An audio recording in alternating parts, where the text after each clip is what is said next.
Christ notre vie. C'est par amour et en fonction de son Fils Jésus que le Père a conçu et accompli son plan rédemptionnel. Ainsi, aucune réalité spirituelle n'a d'existence en dehors du Fils éternel, et Dieu n'agrée que ce qui procède intrinsèquement de lui et qui lui est indissolublement lié. C'est de lui que le croyant tient sa vie résurrectionnelle et son identité éternelle à l'exclusion de toute autre origine. Dieu dispensant gratuitement la totalité des dons du salut et des richesses spirituelles de la nouvelle création par sa seule médiation. L'expression dans le Christ inauguré et formulée par Paul signifie la participation de l'être régénéré par grâce à la vie du Christ spirituel ressuscité, détenteur éternel de la plénitude de la condition divine, doté de la nature et des attributs divins parfaitement identiques à ceux du Père. Rendez grâce au Père qui vous a rendu capable d'avoir part à l'héritage des saints dans la lumière, qui nous a délivrés de la puissance des ténèbres et nous a transportés dans le royaume du Fils de son amour, en qui nous avons la rédemption, la rémission des péchés. Il est l'image du Dieu invisible, le premier-né de toute la création, Colossiens 1, 12, 15. En lui ont été créées toutes les choses qui sont dans les cieux et sur la terre, les visibles et les invisibles, trônes, dignité, domination, autorité, tout a été créé par lui et pour lui. Colossiens 1, 16. Il est avant toute chose, et toute chose subsiste en lui.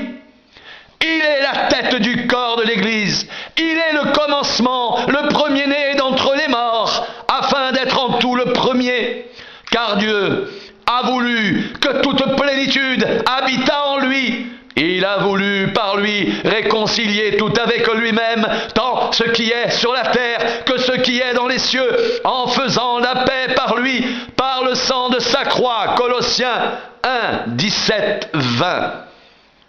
Le chrétien est fondé et édifié sur l'œuvre régénératrice de la rédemption, comme un être dans le Christ, un être pour le Christ, incorporé au Christ, intégré au Christ, irréversiblement centré sur lui, vivant exclusivement de sa vie divine, dans une communion de type organique, non organisationnel, sur le modèle explicite du cep et des sarments.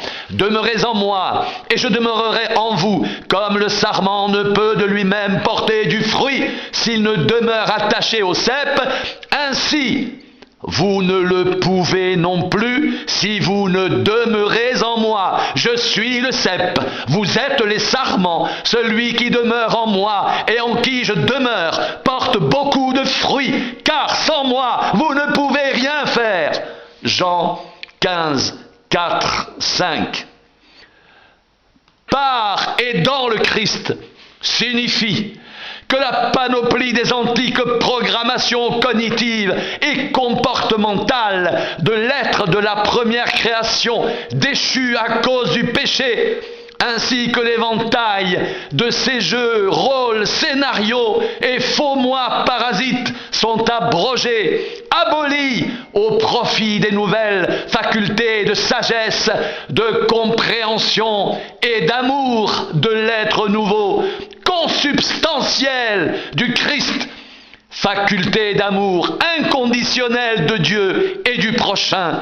Or, nous n'avons pas reçu l'esprit du monde, mais l'esprit qui vient de Dieu, afin que nous connaissions les choses que Dieu nous a données par sa grâce, et nous en parlons non avec des discours qu'enseigne la sagesse humaine, mais avec ceux qu'enseigne l'esprit, employant un langage spirituel pour les choses spirituelles. 1 Corinthiens 2, 12, 13.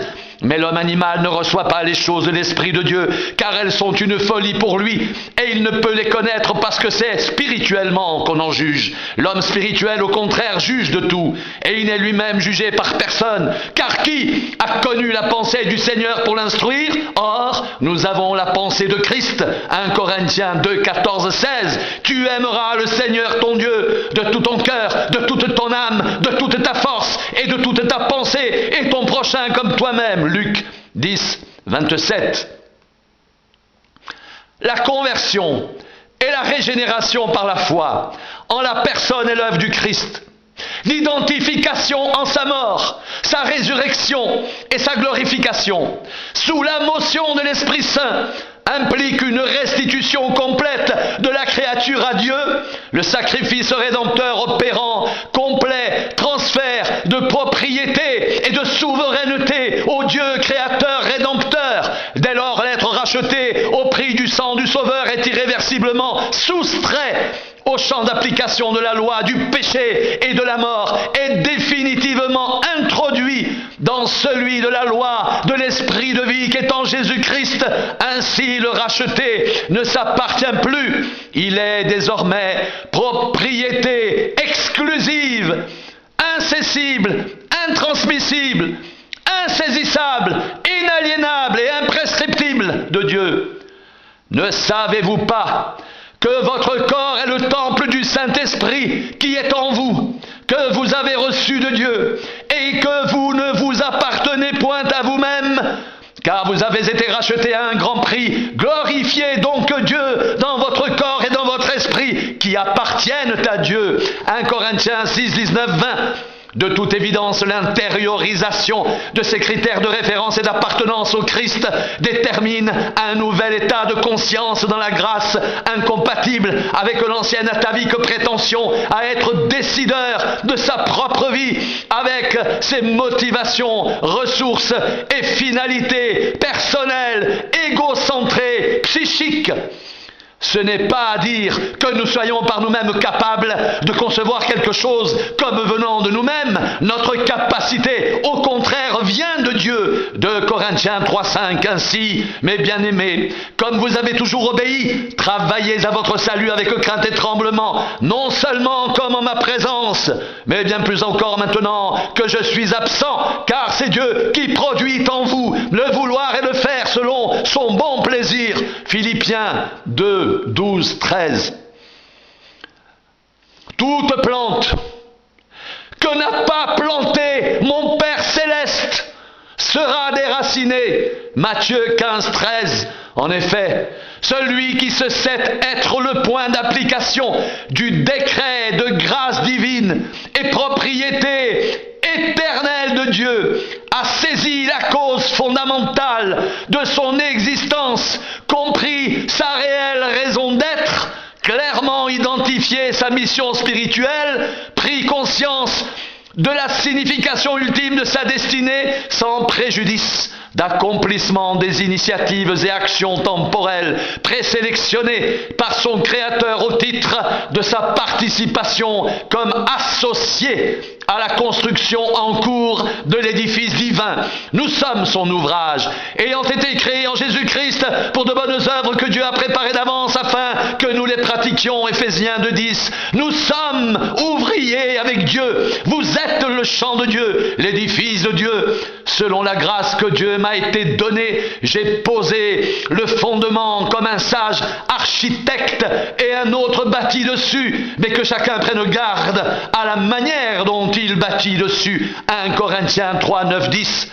Aucune puissance de l'univers, quelle qu'elle soit, ne saurait compromettre la mission reçue, altérer la raison d'être, escamoter la destinée de celui qui sait en qui il a cru. En effet, rien ni personne ne saurait séparer celui-ci de l'amour de Dieu manifesté et pleinement reçu en Jésus-Christ. Car ceux qu'il a connus d'avance, il les a aussi prédestinés à être semblables à l'image de son Fils, afin que son Fils fût le premier-né entre plusieurs frères. Et ceux qu'il a prédestinés, il les a aussi appelés. Ceux qu'il a appelés, il les a aussi justifiés. Et ceux qu'il a justifiés, il les a aussi glorifiés. Romains 8, 29, 30.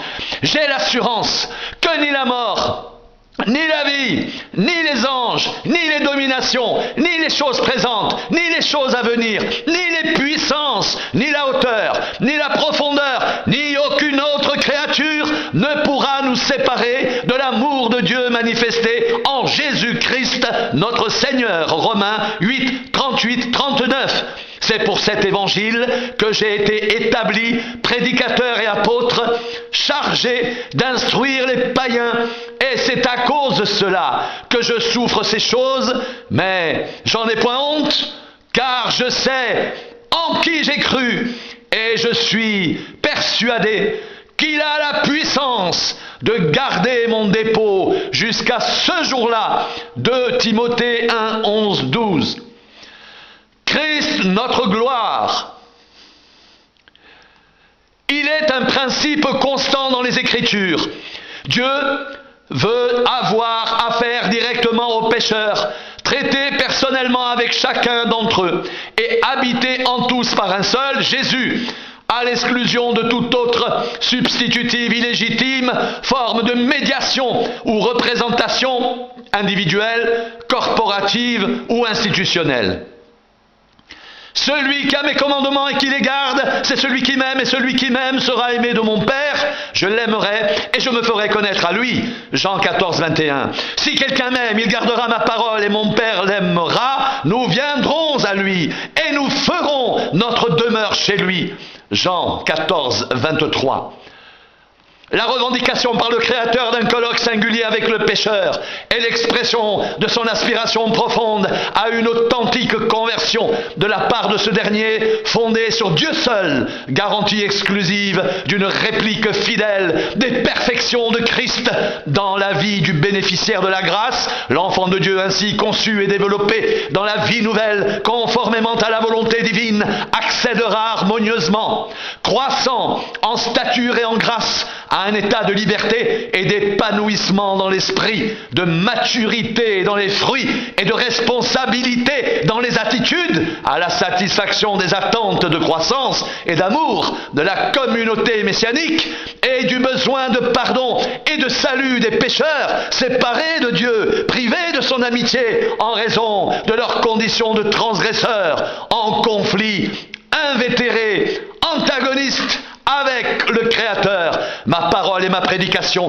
ne reposaient pas sur les discours persuasifs de la sagesse, mais sur une démonstration d'esprit et de puissance, afin que votre foi fût fondée non sur la sagesse des hommes, mais sur la puissance de Dieu. 1 Corinthiens 2, 4, 5. En tout état de cause, une admirable réalité est là, offerte à notre foi, les chrétiens introduits dans la filiation divine, par une repentance sincère, une conversion réelle et une régénération sous la motion de l'Esprit Saint, vivant cette vocation avec une pleine conscience de leur responsabilité, sont déjà porteurs dans leur condition historique de la ressemblance intérieure avec le Christ ressuscité.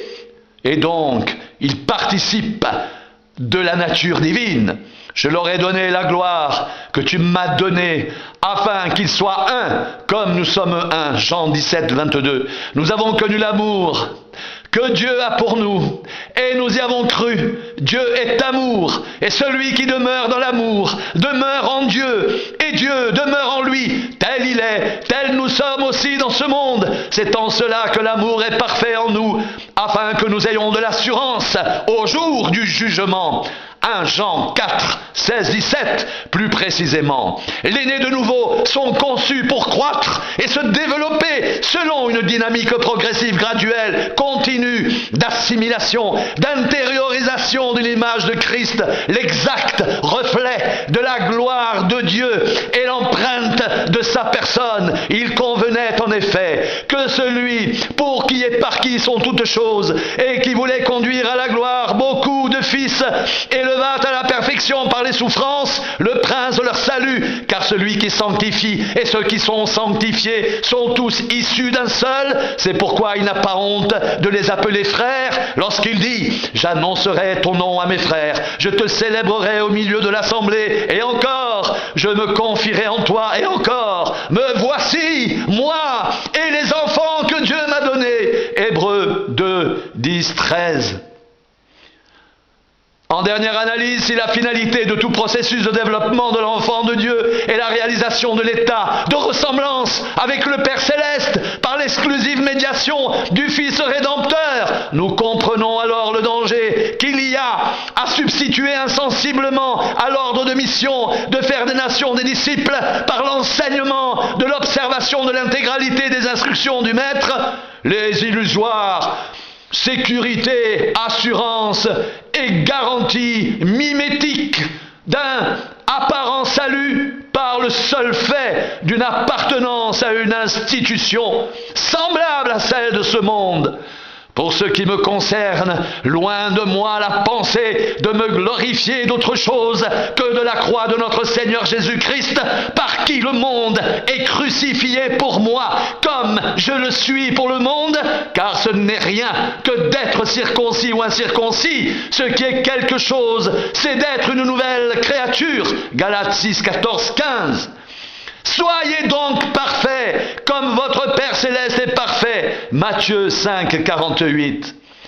L'Esprit Saint, catégorique à ce sujet, nous enseigne qu'aucun croyant authentique ne saurait se soustraire inconsidérément à sa responsabilité de recherche assidue d'identité et de conformité à Christ le Maître, car l'accomplissement de la raison d'être et la mission de tout croyant est soumis à un indispensable préalable, le renoncement catégorique à soi-même et l'endossement du message de la croix avec ses implications et conséquences. Sur cette base, la divine puissance de Dieu communiquera à chacun tout ce qui contribue à la vie et à la piété au service du plein succès du plan de Dieu dans sa vie de disciple.